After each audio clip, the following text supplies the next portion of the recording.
How much does a cup of Nutella weigh? I want to make Nutella cookies.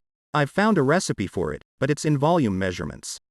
It asks for a cup of Nutella and I don't own a cup. I tried searching my regular converters, but the only one with a hit was Wolfram-Alpha and I've noticed this result can be quite wrong. Is anybody kind enough to weigh a cup of Nutella? Or do you use a converter that knows the weight of a cup of Nutella?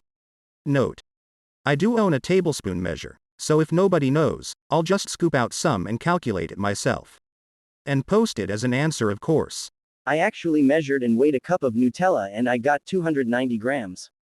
Of course we have to take into consideration my 1 cup measurement. I'm pretty sure they are not exactly the same, and my scale.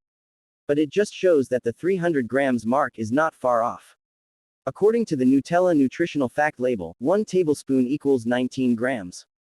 There are 16 tablespoons in a cup, so 16*19 grams equals 304 grams.